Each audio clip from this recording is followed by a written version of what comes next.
Hey everyone, do you want to know how my patients reduce their insulin doses by 50% on day one? And that was their first visit. This is Dr. Chhaya Makhija. I'm a board certified endocrinologist and lifestyle medicine specialist with 11 years of endocrinology experience, and I'm 44 years of age. So let's dive into it. In the last 1 month, I've seen two patients with similar scenarios, and that's why the share.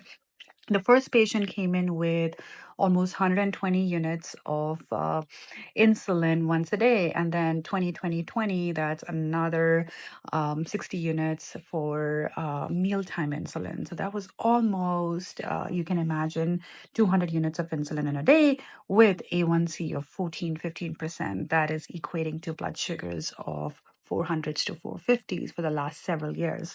This is a patient with type 2 diabetes on insulin. The first thing after getting their detailed history, physical examination is the key. And that is why I focus on physical examination for every patient, no matter what the symptom is. So I looked through where he's exactly injecting insulin, and it was around the abdomen, just two spots. All right. So one on the right, one on the left, but it was bumpy. It was not necessarily swollen, but it looked like two separate masses, very firm. This is termed as lipohypertrophy. That is insulin when it's injected in the subcutaneous fat that is underneath the skin. Over time, injecting the same areas over and over and over every day, several times a day, can cause this collection or a mass. And then now your same insulin is not going to be effective because it's probably not getting absorbed.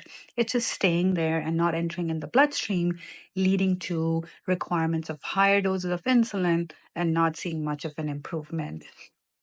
Now, since he switched his sides, his insulin doses have reduced. So now he's on basal insulin that's long acting, only 40 units instead of 120 units. And his mealtime insulin is barely 5 units, one meal a day, and not very often because we implemented a lot of lifestyle interventions, nutrition, foods, your activity, post meal walks, as well as paying attention to his sleep. He's barely needing more than 50 units of insulin in a day from 200 units. If you wanted to accomplish that, if you're seeking that kind of a care, if you're tired of insulin doses and not sure where to go, and if there is a possibility, seek out. We're all here to help you.